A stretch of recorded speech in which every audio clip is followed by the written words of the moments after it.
For the February 15th reading of the Bible in a Year Challenge, that's going to come from Leviticus 11 through 12, Psalms 20, and Mark 8. Leviticus 11, ceremonially clean and unclean animals. Then the Lord said to Moses and Aaron, give the following instructions to the Israelites. The animals you may use for food include those that have completely divided hooves and chew the cud. You may not, however, eat the animals named here because they either have split hooves or chew the cud, but not both. The camel may not be eaten, for though it chews the cud, it does not have split hooves.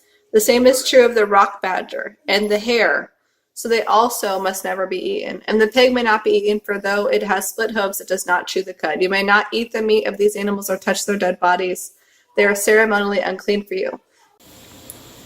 As for marine animals, you may eat whatever has both fins and scales, whether taken from fresh water or salt water. You may not, however, eat marine animals that do not have both fins and scales. You are to detest them, and they will always be forbidden to you. You must never eat their meat or even touch their dead bodies. I repeat, any marine animal that does not have both fins and scales is strictly forbidden to you.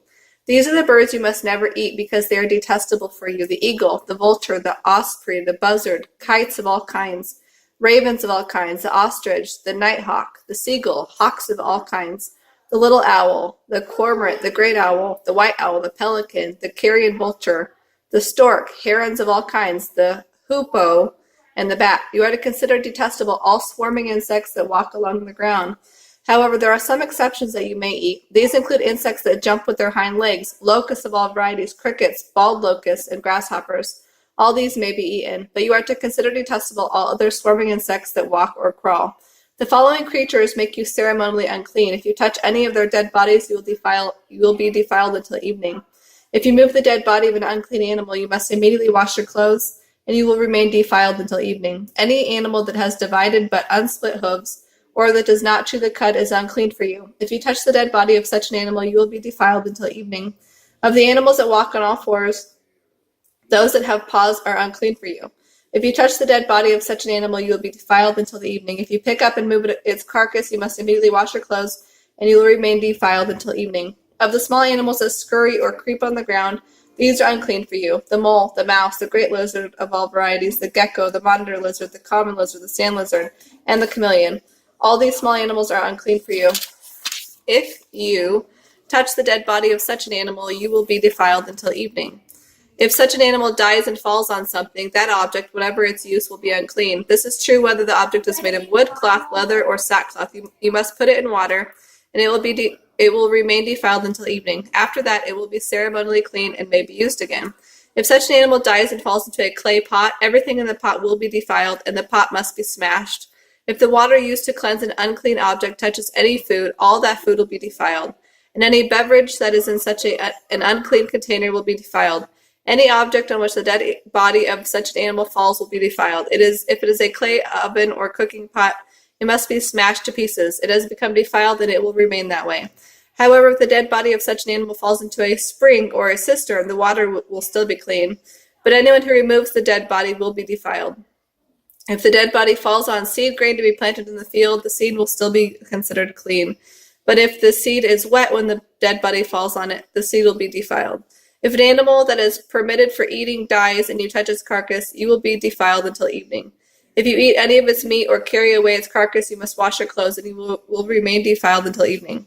Consider detestable any animal that scurries along the ground. Such animals may never be eaten. This includes all animals that slither along on their bellies, as well as those with 4 legs and those with many feet.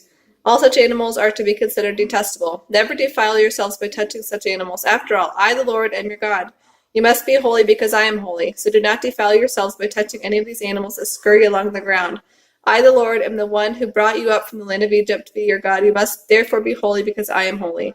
These are the instructions regarding the land animals, the birds, and all the living things that move through the water or swarm over the earth, so you can distinguish between what is unclean and what may not be eaten, and what is clean and may be eaten. Chapter 12. Purification after childbirth. The Lord said to Moses, give these instructions to the Israelites. When a woman becomes pregnant and gives birth to a son, she will be ceremonially unclean for 7 days, just as she is defiled during her menstrual period. On the 8th day, the boy must be circumcised. Then the woman must wait for 33 days until the time of her purification from the blood of childbirth is complete. During this time of purification, she must not touch anything that is holy, and she must not go to the sanctuary until her time of purification is over. If a woman gives birth to a daughter, she will be ceremonially defiled for 2 weeks, just as she is defiled during her menstrual period. She must then wait another 66 days to be purified from the blood of childbirth. When the time of purification is completed for either a son or a daughter, the woman must bring a year-old lamb for a whole burnt offering and a young pigeon or turtle dove for a purification offering. She must take her offerings to the priest at the entrance of the tabernacle. The priest will then present them to the Lord and make atonement for her. Then she will be ceremonially clean again after her bleeding at childbirth. These are the instructions to be followed after the birth of a son or a daughter. If a woman cannot afford to bring a sheep, she must bring 2 turtle doves or 2 young pigeons. One will be for the whole burnt offering, and the other for the purification offering. The priest will sacrifice them, thus making atonement for her, and she will be ceremonially clean.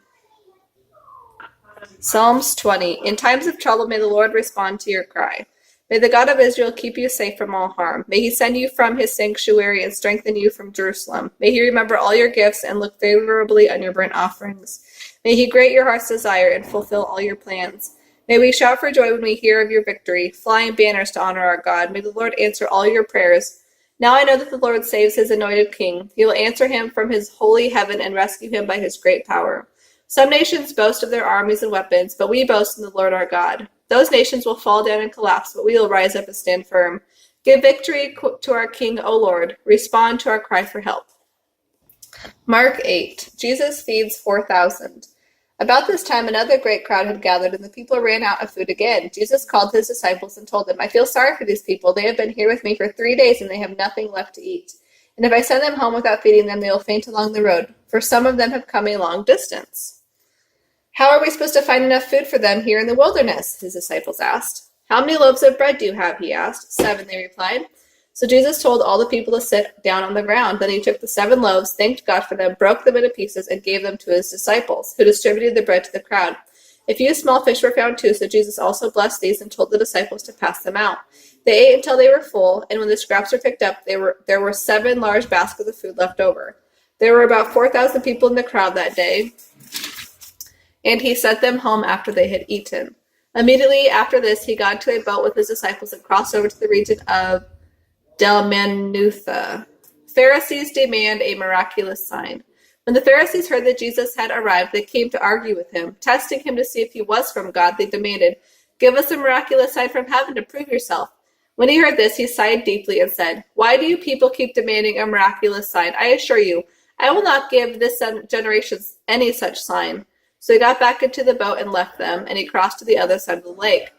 Yeast of the Pharisees and Herod. But the disciples discovered they had forgotten to bring any food, so there was only 1 loaf of bread with them in the boat.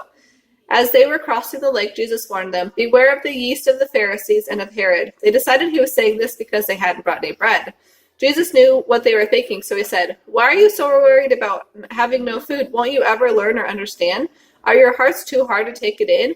You have eyes, can't you see? You have ears, can't you hear? Don't you remember anything at all? What about the 5,000 men I fed with 5 loaves of bread? How many baskets of leftovers did you pick up after? 12, they said. And when I fed the 4,000 with 7 loaves, how many large baskets of leftovers did you pick up? 7, they said. Don't you understand even yet? He asked them. Jesus heals a blind man. When they arrived at Bethsaida, some people brought a blind man to Jesus, and they begged him to touch and heal the man. Jesus took the blind man by the hand and led him out of the village. Then, spitting on the man's eyes, he laid his hands on him and asked, Can you see anything now? The man looked around. Yes, he said, I see people, but I can't see them very clearly. They look like trees walking around. Then Jesus placed his hands over the man's eyes again. As the man stared intently, his sight was completely restored and he could see everything clearly. Jesus sent him home, saying, Don't go back into the village on your way home. Peter's declaration about Jesus. Jesus and his disciples left Galilee and went up to the villages of Caesarea Philippi. As they were walking along, he asked them, Who do people say I am? Well, they replied, Some say John the Baptist, some say Elijah, and others say you are one of the other prophets. Then Jesus asked, Who do you say I am? Peter replied, You are the Messiah. But Jesus warned them not to tell anyone about him. Jesus predicts his death. Then Jesus began to tell them that he, the Son of Man, would suffer many terrible things and be rejected by the leaders, the leading priests, and the teachers of religious law. He would be killed, and 3 days later he would rise again. As he talked about this openly with his disciples, Peter took him aside and told him he shouldn't say things like that. Jesus turned and looked at his disciples and then said to Peter very sternly, "Get away from me, Satan. You are seeing things merely from a human point of view, not from God's." Then he called his disciples and the crowds to come over and listen. "If any of you wants to be my follower," he told them, "you must put aside your selfish ambition, shoulder your cross, and follow me. If you try to keep your life for yourself, you will lose it. But if you give up your life for my sake and for the sake of the good news, you will find true life. And how do you benefit if you gain the whole world but lose your own soul in the process? Is anything worth more than your soul? If a person is ashamed of me and my message in these adulterous and sinful days, I, the Son of Man, will be ashamed of that person when I return in the glory of my Father with the holy angels."